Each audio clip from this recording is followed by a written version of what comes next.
पंच भाव सिद्धों को वंदना, संयम व्रत की और प्रशस्त हर आत्म संपदा को नमन। मेरे निज स्वरूप आत्म संपदा, आंखें कोमलता से बंद, पूरा शरीर शिथिल, शरीर स्थिर, मन को सुझाव, मन शांत, मन शांत, मन शांत। नर जाग गया फिर सोना क्या, नर जाग गया फिर सोना क्या। जिन अखियन में नींद घनेरी,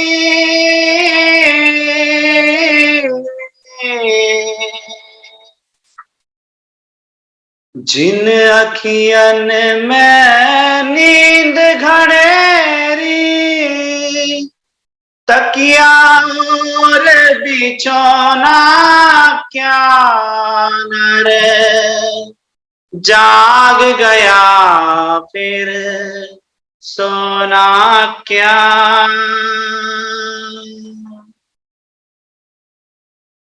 कहत कबीर सुनो भाई साधो,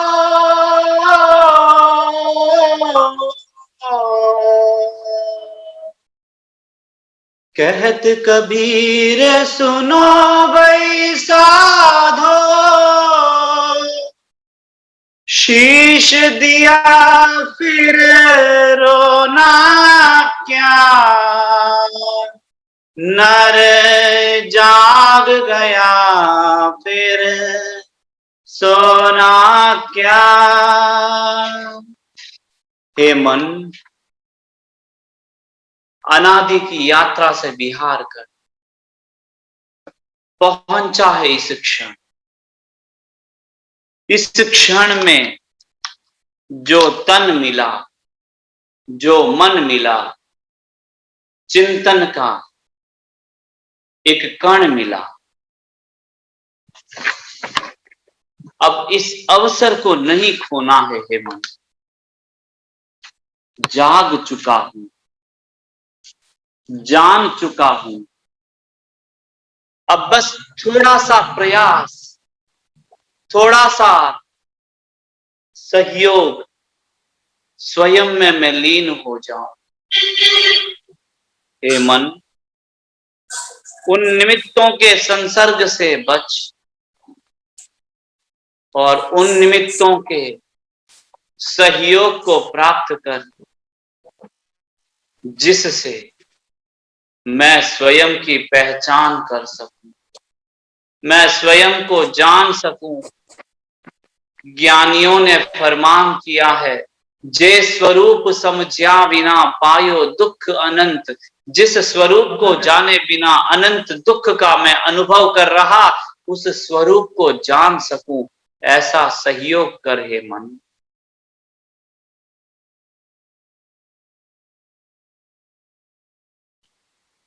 हे मन, इस भावना को स्थिर कर। जीवन का अंत भाव संयम के साथ हो, जीवन का अंत भाव समाधि के साथ हो, जीवन का अंत संलेखना पूर्वक संथारा युक्त हो, जागृति में हो। जीवन के अंत को बड़े हर्ष के साथ, उल्लास के साथ, शांत भावों के साथ विराम देकर नवीन यात्रा का आह्वान कर सकूं, ऐसी समता क्षमता प्रदान करना है मन। लोक पर्यंत विद्यमान सर्व केवली भगवंतों को वंदना।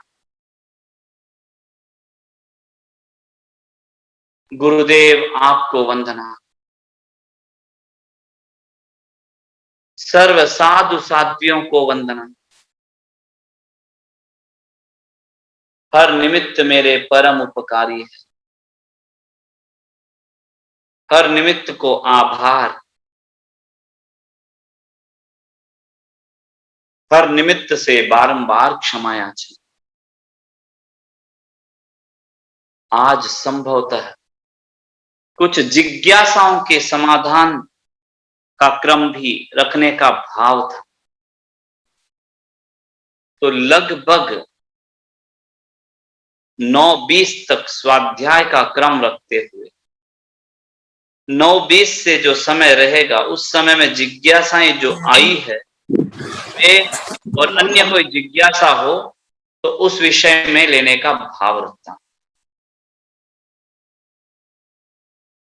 जम्बू स्वामी के माध्यम से, सुधर्मा स्वामी के उपकार से जो जानने को मिला उस अनुसार 11वां अध्ययन मार्ग में बताया गया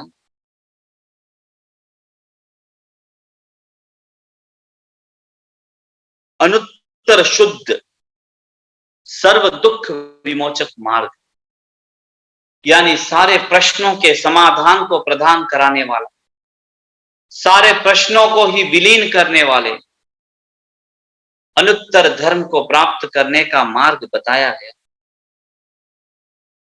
इसमें आगे की गाथा में बताया गया कि पृथ्वी जल अग्नि वायु और बीज पर्यंत तृण और वृक्ष, इसके अतिरिक्त त्रस जीव, इस प्रकार संसार, समूचे संसार के जीवों को 6 जीवनिकाय में समाहित कर भगवान मार्गदर्शन दे रहे हैं कि मनुष्य सभी अनुयुक्तियों से जीवों की पर्यालोचना करे, क्योंकि सभी जीवों को दुख अप्रिय है, इसलिए यह किसी की भी हिंसा ना करें। कल एक निवेदन रखा गया था कि जीव को दुख तो अपने उदय के परिणाम से होता है, निमित्त तो निर्दोष होता है। यही समझ में आ रहा अब तक गुरु कृपा से इस अल्प बुद्धि में। निमित्त निर्दोष है, स्वयं के कर्मों के परिणाम का भोक्ता होता है जीव। फिर किसी जीव के गौर से समझने का प्रयास करना, किसी जीव के असाता वेदनीय कर्म उदय में आया, उस उदय के क्षणों में मैं निमित्त बनता हूं सहज रूप से, वे उसके उदय का परिणाम है। मैं निमित्त बनकर उस जीव के वेदना के अनुभव का एक पात्र बना। मुझे क्या दोष, मुझे बंधन क्यों, मुझे बंधन कैसे? उदाहरण में एक व्यक्ति रास्ते पर चल रहा था, उसके वेदनीय कर्मों का उदय हुआ, आयुष्य कर्मों का अंत का क्षण निकट था। दोनों स्थितियों में सामने से कोई निमित्त का प्रकट होना हुआ। जैसे ही निमित्त प्रकट हुआ, यानी कोई गाड़ी आ रही थी, गाड़ी ने उसको एक बार मार दिया।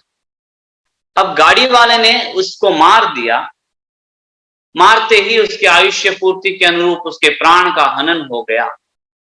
वेदना भी अनुभव हुआ हनन के पूर्व।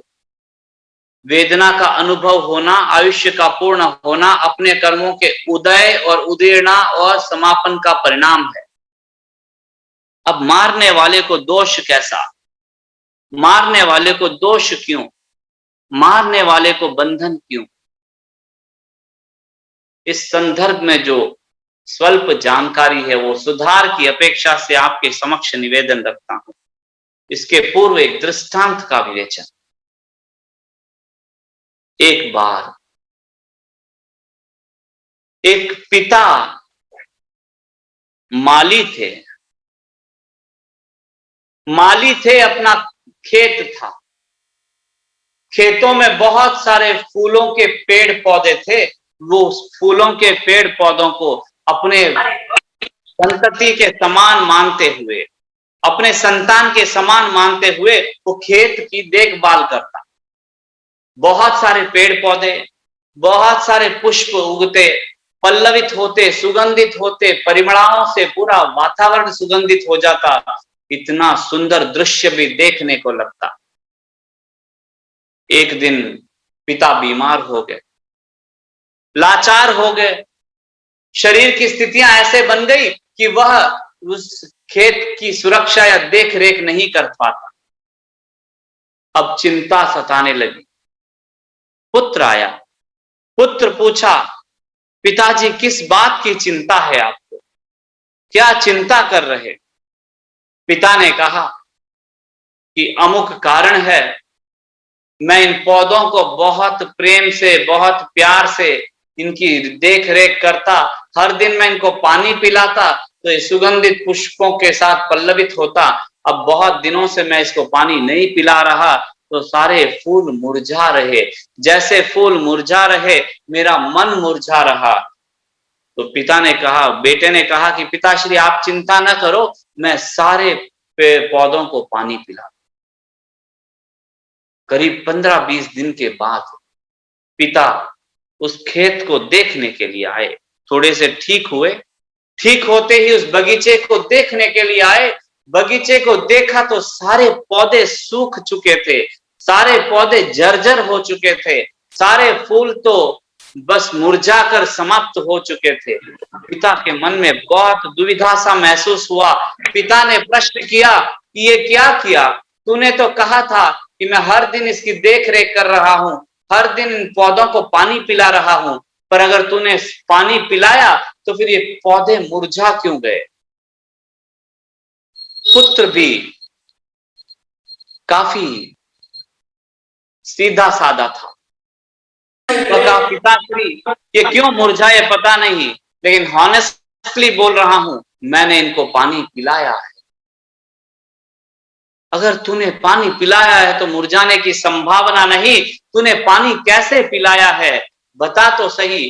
बोले, पिताश्री मैंने बड़े प्रेम के साथ इन सबको पानी पिलाया है। एक बाल्टी और मग्गा लेकर आया, मग्गा लेकर वो एक एक फूल को मग्गा पकड़ के थोड़ा सा पानी पिलाने का प्रयास करता, एक एक पत्तों को पानी पिलाने का प्रयास करता, फूल और पत्तों को पानी पिलाने का प्रयास करता, लेकिन सारा उसका प्रयास विफल हो गया। क्योंकि जहां पर पोषण होना चाहिए था वह फूल और पत्ते नहीं, उसका मूल था, वह जड़ था। उसके जड़ में पोषण होना चाहिए था। अगर जड़ में पोषण होता तो फूल और पत्ते पुष्पवित पल्लवित होकर सुगंधित होने का स्थिति उत्पन्न होती। जड़ के पोषण के अभाव में सिर्फ फूल ऊपर से जो पोषण होता है वह पोषण अंतर के व्यवहार को समाप्त कर देता है। संभवतः कहने का तात्पर्य, एक एक गाथा, एक एक सूत्र, एक एक आचरण, एक एक अनुसरण, इन सब में एक मूल रहस्य भरा हुआ है। उस मूल को जानने के लिए, उस मूल तक पहुंचने के लिए पहले अपने मूल की पहचान हो कि मुझे क्या चाहिए, मैं क्या प्राप्त करूं, किस लिए मैं आगम का स्वाध्याय करूं, किस लिए मैं धर्म का अनुसरण करूं, मैं क्या चाहता हूं, इसकी पहले पहचान होनी चाहिए, इसकी खोज होनी चाहिए। इसकी पहचान के अभाव में, मूल के पहचान के अभाव में जो पोषण हो रहा है वह विनाश का कारक बनता है। मूल के मूल लक्ष्य के बिना ज्ञान संपदा भी एक अपेक्षा से अहंकार को पैदा करती है, ऐसा प्रतीत होता है। अपने विषय पर आते हुए हिंसा का संदर्भ चल रहा था। जीव अपने कर्मों से भोगता है, फिर निमित्त का क्या दोष? मैं निमित्त किसी के हनन का बना तो इसमें मेरा क्या दोष? किसी के हनन के निमित्त बनने में दोष हो नहीं सकता। संभवतः ऐसा प्रतीत होता है गुरु कृपा से सुधार की अपेक्षा, पर जिस समय निमित्त बने हो उस समय मन में राग द्वेष के स्पंदन उत्पन्न होते हो, जिसके निमित्त बने हो। यानी जिसके निमित्त बने हो, थोड़ा सा कंफ्यूजिंग हो सकता है, जिसके निमित्त बने हो वह आपके कषाय का निमित्त हो सकता है, आपके उदय के परिणामों का निमित्त हो सकता है। उदाहरण लें तो एक जीव था, एक जीव के वेदनीय कर्म उदय में आए, एक जीव के आयुष्य कर्म भी अंत के निकट थे, और उसके आयुष्य अंत और वेदनीय कर्म के उदय में मैं निमित्त बन रहा। मेरे भी मन में कषाय उदय में आ रहा, मेरे भी उसके प्रति क्रोध उदय में आ रहा, और इस कषाय और क्रोध के लिए निमित्त वह जीव बन रहा। अब दोनों अपने अपने उदय के परिणाम के निमित्तों का सामना कर रहे। उन क्षणों में अगर मैं सामने वाले के प्रति तल्लीन होकर उसे मारने की भावना रखता हूं,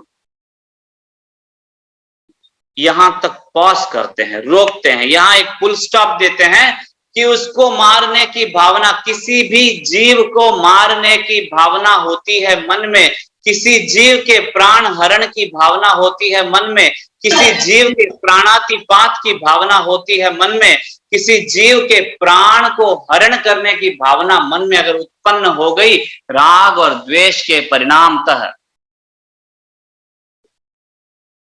क्या मैं किसी को मार सकता?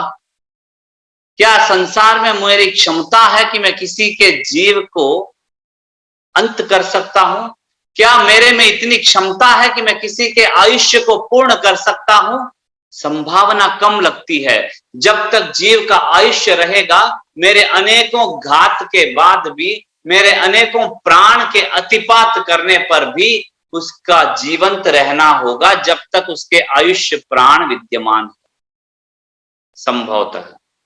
और जब आयुष्य प्राण की समाप्ति का क्षण निकट हो, तब मेरे हजारों प्रयास पर भी उसके बचने की संभावना नहीं है, क्योंकि दीपक जलने के लिए बाती को जो सहारा चाहिए, जो प्राण संचार रूपी तेल चाहिए, उसके समाप्त होते ही दीपक बुझ जाता है।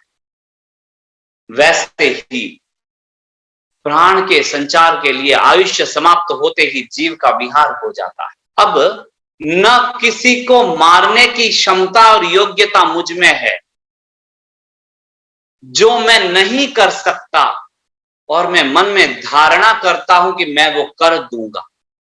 जो नहीं हो सकता मैं धारणा करता हूं कि वो मैं करूंगा।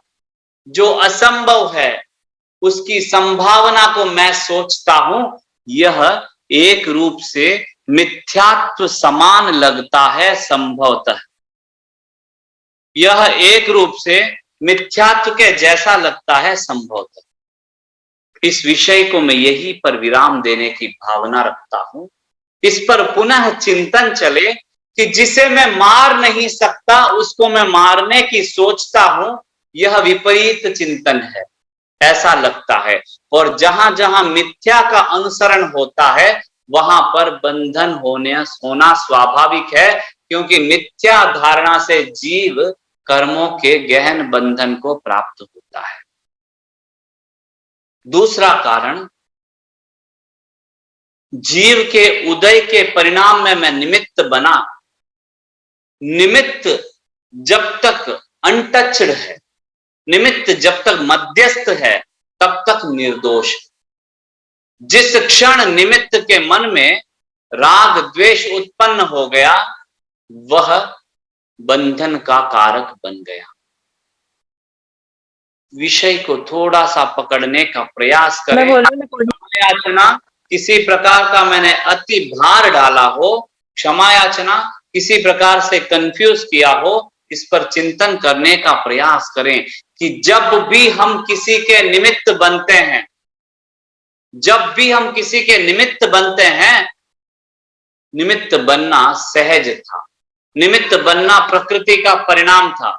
लेकिन निमित्त के मन में राग द्वेष की भावना अगर आ गया तो वो बंधन का कारण बन सकता है, संभवतः ऐसा प्रतीत होता है। आगे की गाथा में 10वीं गाथा में बताया गया, इसका खुलासा करते हुए, एवं पुणानिनो सारम, ज्ञानी होने का यही सार है कि वह किसी की हिंसा नहीं करता।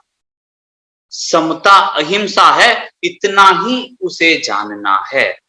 भगवान ने एक लाइन में समाधान दे दिया कि अहिंसा क्या है, कि जीव समता अहिंसा है, और जब समता अहिंसा है तब हिंसा क्या है, विषमता हिंसा है। समता में न होना ही हिंसा है, और समता में जब कब जीव नहीं होता, जब प्रमादी होता है, तब समता में नहीं होता, संभवतः ऐसा प्रतीत होता है।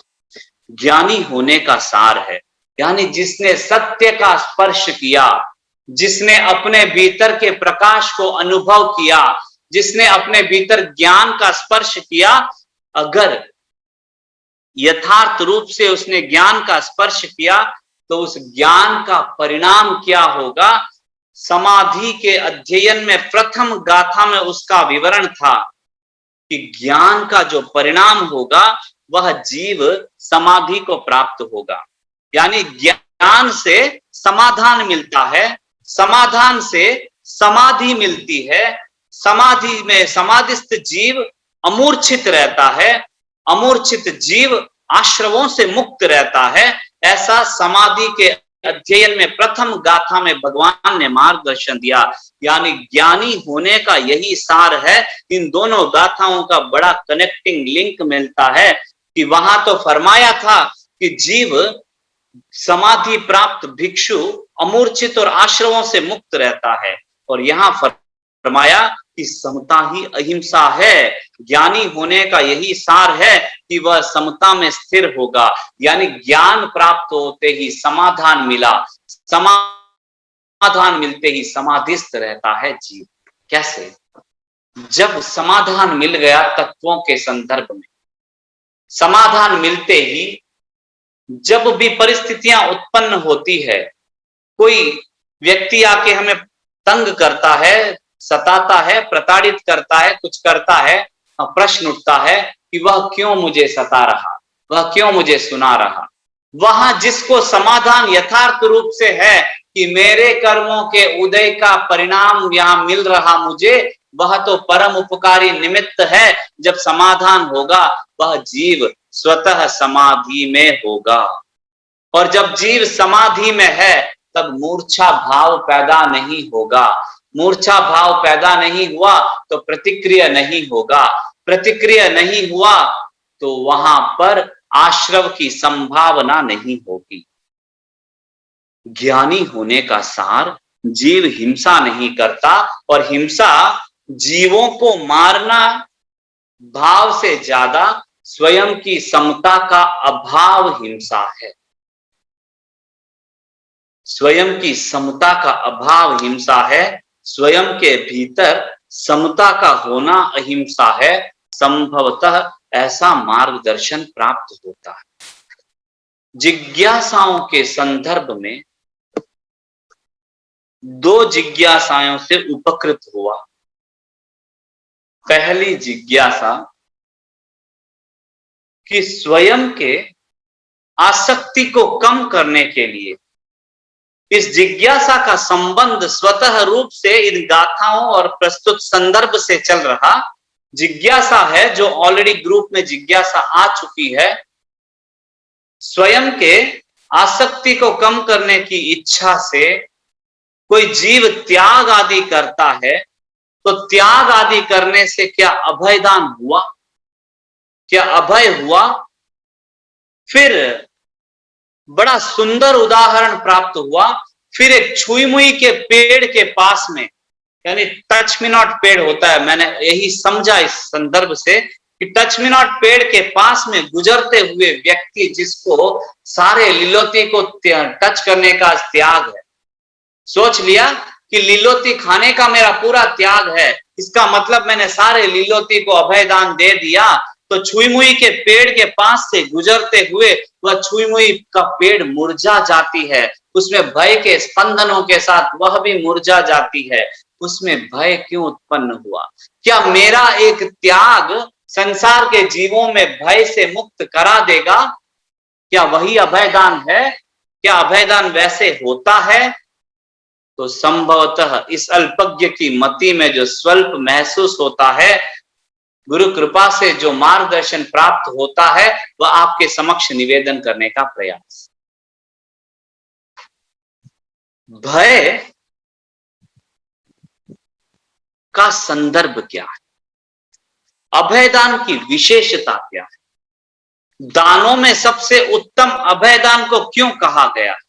इस पे अगर देखा जाए तो भगवान ने मार्गदर्शन दिया, जिसका उल्लेख प्राप्त होता है संबोधि पुस्तक के 5वें अध्ययन में 9वें गाथा में, भयम न्यास्य प्रमत्तस्य स एव स्याद् हिंसकः अहिंसायश्च भीतेश्च दिक्प्येकान विद्यते।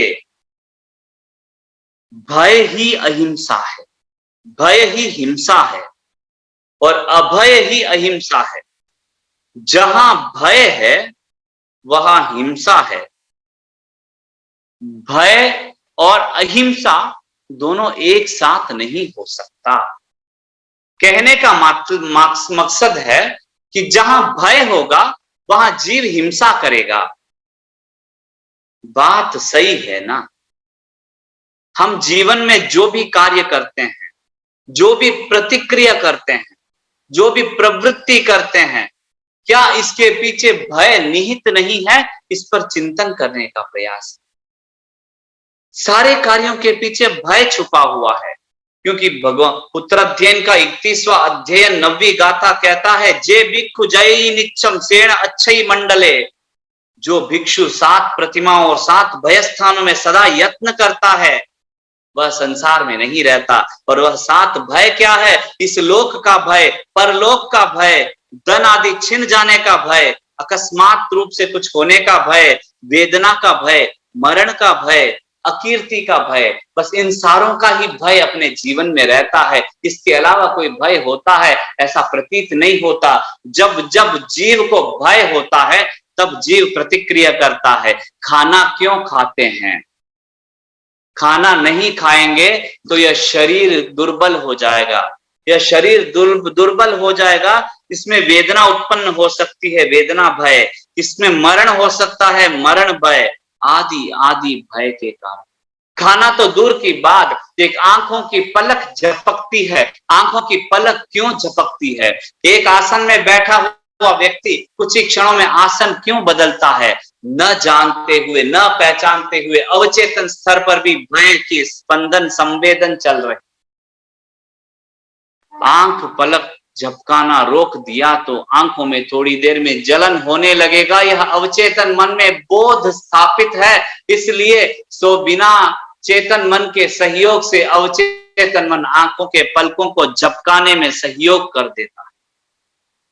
बैठे बैठे आसन स्वतः बदल लेते हैं, ज्यादा मन सोचता नहीं है, क्योंकि पता है कि थोड़ी देर और इस आसन में बैठ गया तो वेदना उत्पन्न होगी। यह बोध मेरे मन को है, इसलिए अवचेतन स्तर पर परिवर्तन करता है। और हर परिवर्तन में, हर परिवर्तन के साथ आसक्ति जुड़ी हुई है ना? खाना खाता हूं, शरीर खोने का भय है। जिसको खोने का भय है उसको रखने की इच्छा है, तभी तो खोने का भय है। एक हीरा है हाथ में, हीरे पर के प्रति जितनी आसक्ति है उतनी ही उस हीरे को तिजोरी में डाल के बंद करके रखूंगा कि कोई चोरी नहीं कर ले। यह भय है मन में। और जिस व्यक्ति में उस हीरे के प्रति आसक्ति समाप्त हो गई, उस व्यक्ति के लिए वो हीरा नहीं, उसकी सच्चाई है, वह तो मात्र कंकर है, वह मात्र पत्थर है। यानी भय ममत्व, मोह का एक परिणाम है। भय मिथ्या का एक परिणाम है। संभवतः ऐसा प्रतीत होता, सुधार की अपेक्षा रखता। तो भय जिसके भीतर है वह हर क्षण हिंसा करता है। जीव को दो प्रकार का भय होता है, एक पाने का भय, एक खोने का भय। जो अप्रिय है उसको पाने का भय और जो प्रिय है उसको खोने का भय। ये दोनों भय के कारण से जीव प्रतिक्रिया और क्रिया करता है और इस क्रिया प्रतिक्रिया के कारण से कर्मों के बंधन को बांधता है। जिस समय, जिस क्षण मन से ये भय निकल गया, मन से ये भय निकल गया कि मेरे पास से कुछ खो सकता है और मेरे पास कुछ आ सकता है, ऐसा भय मन से निकल गया। ये भय कब निकलता है? जब जीव को ज्ञान का प्रकाश प्राप्त होता है। ज्ञान की प्राप्ति का सार है अहिंसा। यह गाथे में 11वीं गाथे में मार्गदर्शन मिला। जीव को जब ज्ञान प्राप्ति होती है, ज्ञान प्राप्त होते ही यानी सच्चाई जानते ही वह भय मुक्त होता है। कैसी सच्चाई? कौन सी सच्चाई? जिस सच्चाई को जानने के बाद भगवान महावीर के कानों में खीले ठोके तो भी वह शांत थे। उस सच्चाई को जानने के बाद गज सुकमाल के सर पे खीरे रखे तो भी वह शांत थे। उस सच्चाई को जानने के बाद चंदन बालाजी को अपयश की स्थिति उत्पन्न हुई तब वह शांत थे। कैसा प्रकाश है वह जो भय को मिटा रहा। कैसा प्रकाश वह जो इस भय को मिटा रहा और भय के मिटते ही जीव की प्रतिक्रिया समाप्त हो रही।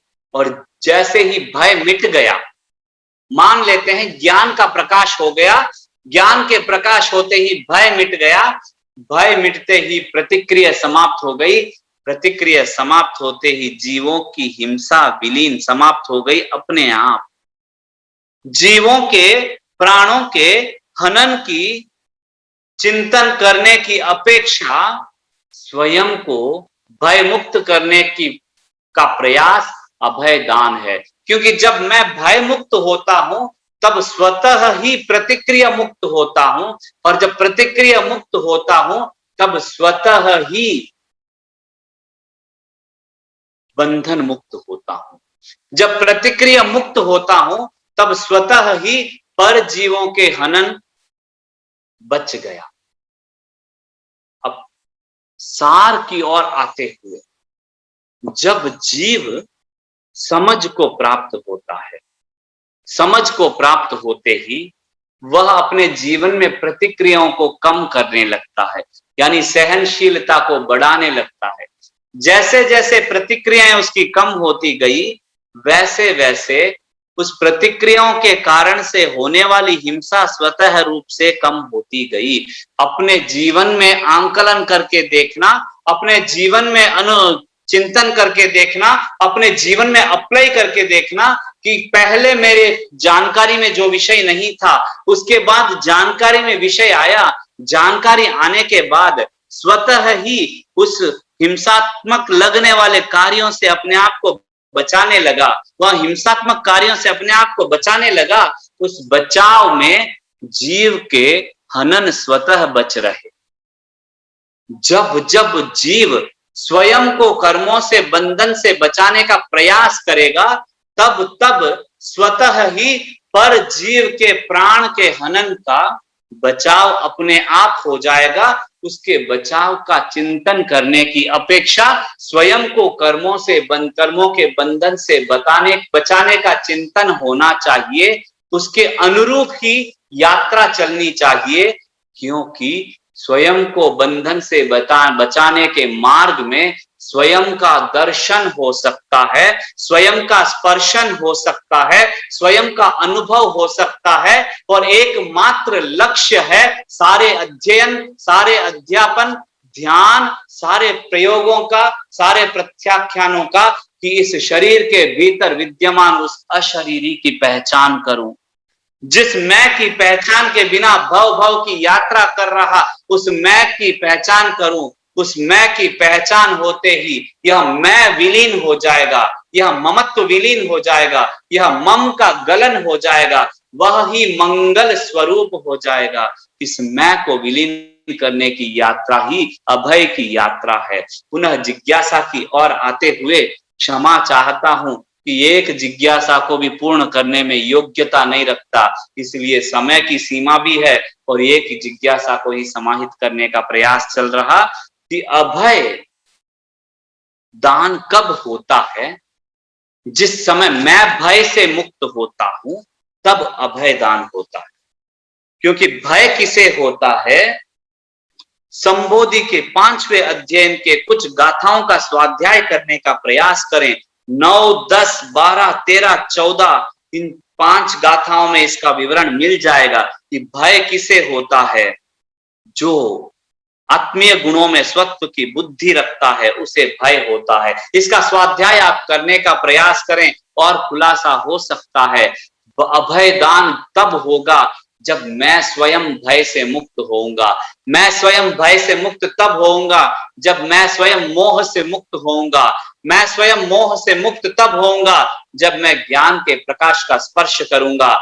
मैं स्वयं ज्ञान के प्रकाश का स्पर्श तब करूंगा जब मैं स्वयं का स्पर्श करूंगा, स्वयं से परिचय करूंगा, स्वयं का अनुभव करूंगा। बस सारी शक्ति, सारा प्राण, सारी ऊर्जा मेरे इस भीतर हृदयस्थ विद्यमान उस परम सत्ता को जानने के लिए हो, उसे पहचानने के लिए हो। जब मैं भय मुक्त हुआ तब स्वतः ही संसार के सारे प्राणियों को मेरे द्वारा होने वाले भय से वे मुक्त हो गए।